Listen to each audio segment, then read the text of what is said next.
Hi, welcome to the Tithe Green YouTube channel. My name's George and I'm joined today by Joy Sackett Wood. So Joy is the author of From Whole to Whole, and she's also a psychotherapist and has been for over 20 years, specializing in grief as well. So Joy has joined us today to talk through some questions and talk to us about her book as well. So Joy, hi, thank you so much for joining me. Oh, hello. It's a pleasure to be with you, George. Yeah. So if we just start by maybe you could tell us what drew you to this work, where did it all begin? How did you kind of come to be a specialist in psychotherapy and bereavement counselling? I studied and qualified as a psychotherapist, counsellor, like you say, over 20 years ago. But I've been running my own private practice for nearly 20 years now. So, coming into grief, well, as part of the training and the work we do, it's always, been part of the work that you are drawn into because sadly, it's very much part of people's needs.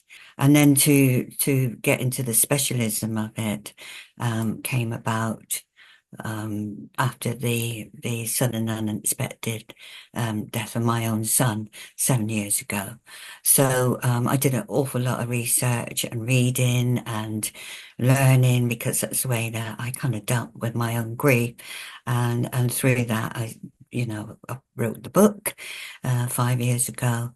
And that's how it's really evolved. And it's a very privileged thing to be able to do to help others in that way. Yeah. Can you tell me a little bit about the book? What kind of things are covered in it? Why did you feel called to write that and share it with the world? Yeah, I think because as a qualified counsellor psychotherapist, and like I said, I've been already working with people. I've had losses, of course, at my age.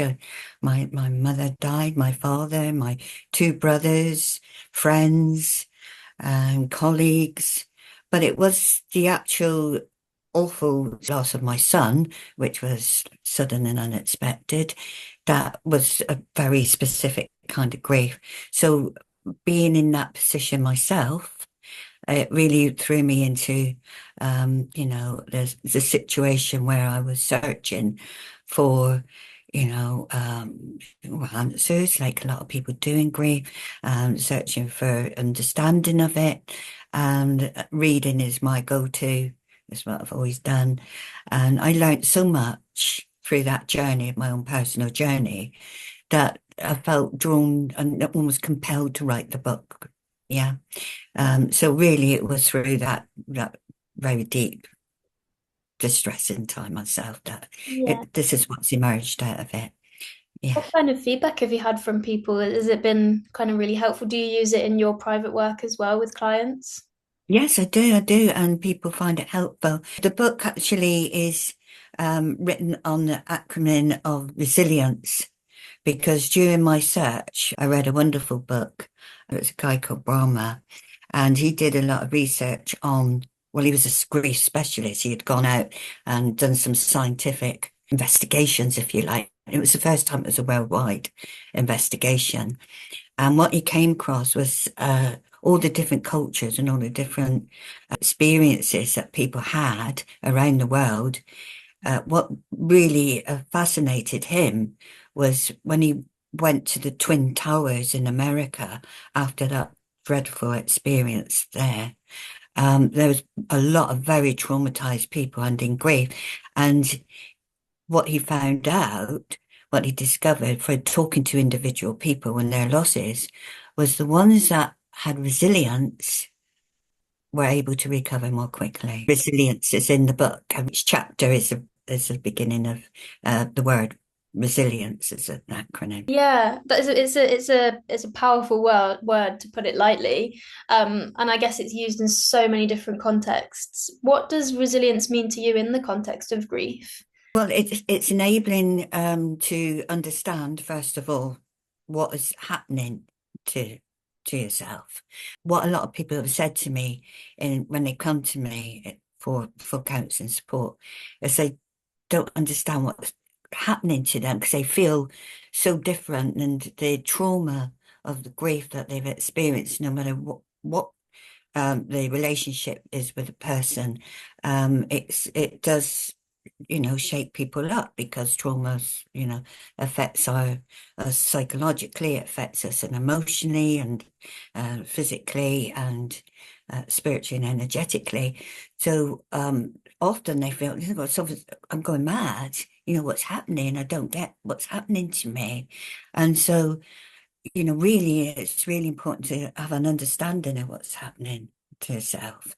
And that is empowering, and it enables people to at least then get a sense of going to, work through this, I'm going to come through this, but with the appropriate support and help, people can actually learn through their grief, which is what I did do as well. I learned more and I learned deeper things through my experience. So resilience is a way of building up your inner strength, but it doesn't mean it goes away. It doesn't mean that you get over. It's not about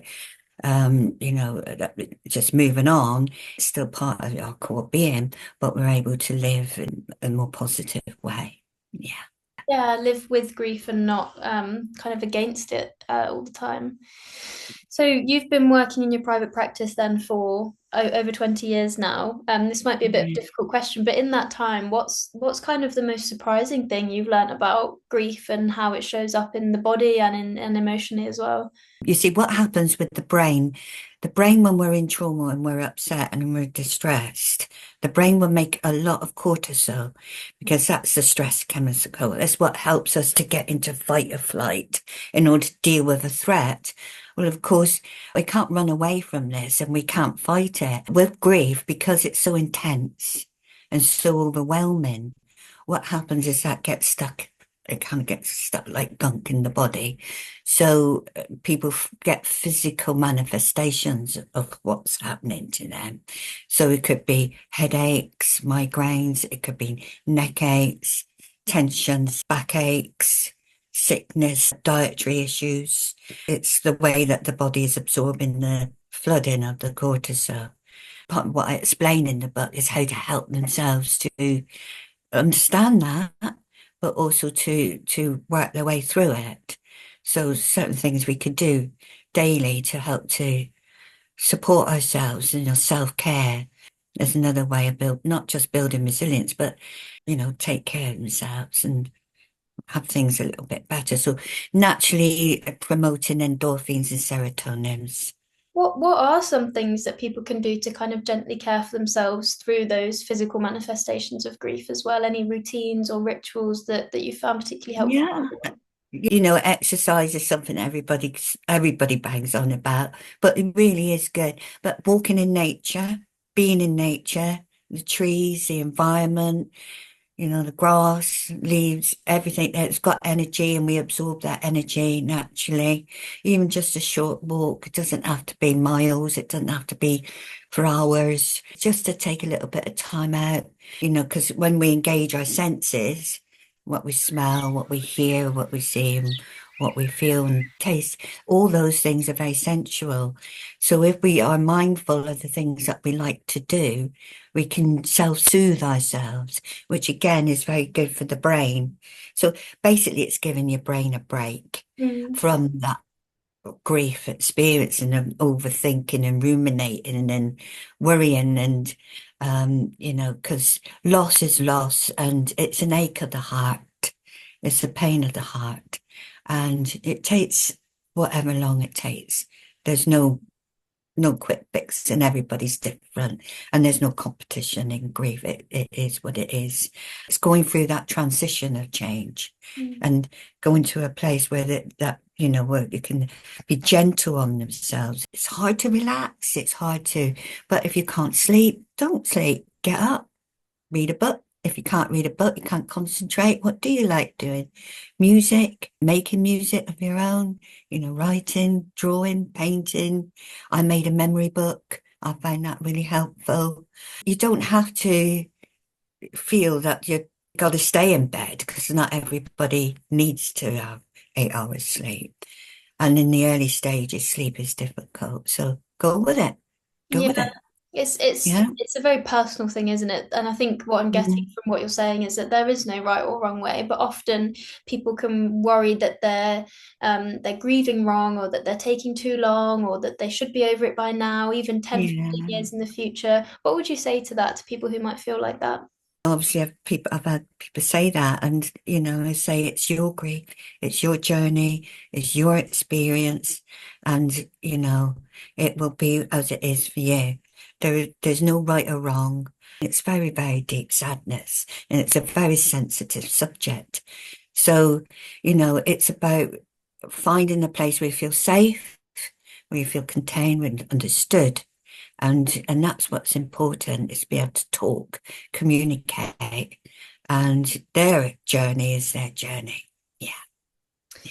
One of the things that I'm quite curious about as well is that often grief is obviously very complicated, and it reflects real life relationships. So people might lose a friend or a family member or a partner in the middle of unresolved differences or arguments or difficulties. How do you work with grief that has also come with all these emotions, like things left unsaid, and anger and betrayal and Oh, regret? absolutely. Yeah. Yeah. And it has happened. And yeah. And, and this is something else to work through. And that's why, when I've had a client like that, I'm thinking of one particular lovely woman who, she was left exactly like that because her father died and they had been estranged for some time. And she was really distressed about it and, absolutely overwrought with the lack of being able to find closure. So what we did is we worked through her relationship with dad before, his passing. And what was helpful too is to encourage her to talk to other members of the family about her relationship with him and what their insights and their experiences, because there was a lot of things that was family dynamics is always complicated, or can be very complicated. So it helped her to unravel it all. Mm. And then by being able to speak about things she didn't feel she could talk about before, it enabled that to be expressed and understood, and she came to a place of peace. Yes. Do you Yeah. think that, just off that, do you think that guilt is quite a common relation, quite commonly Yeah. felt alongside grief? They go hand in hand quite a lot. Why do you think that is? Because I think as human beings, when we lose a loved one, we love them and we really care about them.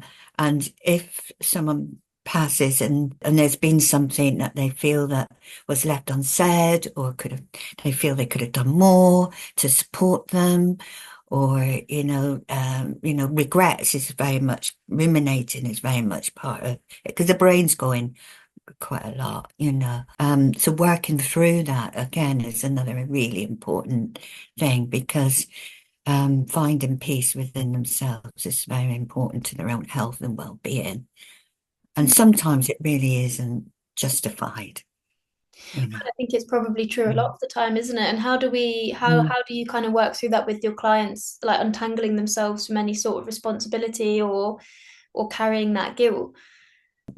But it's a deeply personal thing to them. It always depends on what the issue is that they're feeling guilty about, you know, not being there at the time of their passing, maybe. Maybe there'd been a row and they never resolved it. How do I work? I would, use visualization techniques. I would talk to them, if they were here, what would you say to them? Writing letters is a really helpful thing to resolve feelings that they got in themselves that was unspoken, was unsaid. Sometimes it's irrational because, because the brain is so absorbed in the loss, and it is a loss. I mean, that person's not in their lives anymore. It's going to leave a big hole, which is why my book is called From Whole to Whole. So, it's moving from and beyond that gap that's missing. Again, it's a process of working through. So I know you have quite a spiritual approach to grief. Could you talk to me Mm. more about that, and particularly in the context of how creating rituals and dedicated spaces and things like that can help us navigate our grief? Yeah, I think it's really important. I think any kind of way of trying to be able to express, the way someone feels towards another person. I think it's in grief that people become more spiritually connected, is more spiritually aware. It's a part of our essence. We're not always conscious. Not it doesn't need to be in a religious sense, but it's part of our intuition, part of our being. It's very much part of the way we are as human beings. So we do need to express that. So that's why rituals are so important, because it's the outward expression of what's going on inside. So to have somewhere to go, somewhere where they can take that focus of connection to is really important. And people do it in many different ways. Some people have headstones and graves, and that's important to them to visit and take flowers. That's the way things have been for centuries for us. But also you can make your own little place in your home, not a big shrine or anything like that, but just somewhere where you feel that that's where you would be connected to that person. Those sort of things is a way of being able to um, take the feelings too and feel connected still to your loved one. And that's really important to human beings. Yeah, Yeah. and we see that quite a lot at our burial sites. And linking back to what you said earlier about being in nature and Perfect, because it's such a lovely environment to be in. It's beautiful, it's calm, it's soothing. You've got the lovely energy around, and the environment's just wonderful. Yeah, it's a perfect place to be. Yeah, it's the I ideal. mean, we Yeah, think so, and we get a lot of people planting memorial trees, and they might inter loved ones yeah, just there. And the aim for our burial sites really is to be a place, like you say, where people can go, and that's their place to remember their loved one, and they can bring their family, and they can all have a picnic there. And it doesn't necessarily need to be something very heavy and sad. They can hopefully find small moments of peace and even maybe joy there in whatever way that looks like for them. absolutely. And it's perfect. It's wonderful. It's really lovely. Yeah. Thank you. Mhm. So, a little bit of a bigger question. What is something you wish more people understood about grief? Well, I wish they would understand that it's complex. It's such an array, a spectrum of emotions involved in grief. And grief is very, very deep sadness, but it's also so many other things go on. I mean, for a while, people do feel derailed. I mean, it's like a bolt from the blue.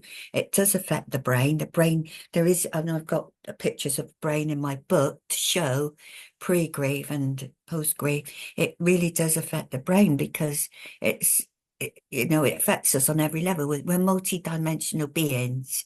We're multi-layered beings, and we function on all those different layers. So I, I would want them to understand that, because it does help to be able to have more um, sense of themselves as they're going through this feeling of not being themselves, and that it's okay, that we're all right.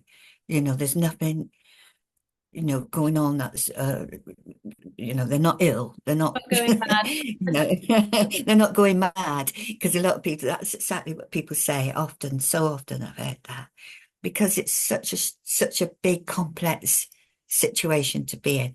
So my book helps to unravel that complexity, and that's why it's called Embracing the Transformational Power of Grief and Loss, because we can learn through grief. We can learn more about ourselves through grief.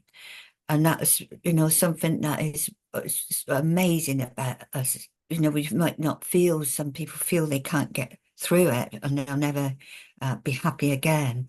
But actually, there will be a time that positivity in life will come back. Some people feel bad about feeling happy if they're in grief, but that's okay, because the grief is still there. It's just giving chance for themselves to be themselves a bit as well as they're going through this.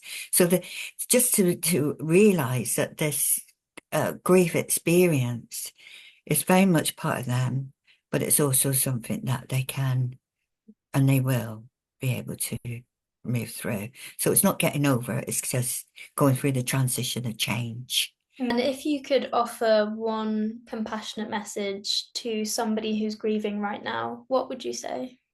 Kind to yourself. Be compassionate to yourself.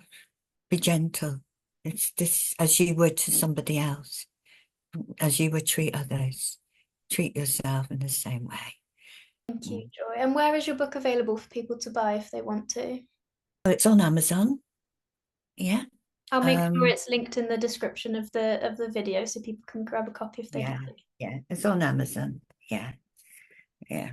So, Amazing. Well, thank you, Joy, for your time. It's been really lovely speaking to you. I think a lot of people will find this conversation very helpful. So thank you for joining me I today. do hope so. I do hope so. That's the intentions. Yeah.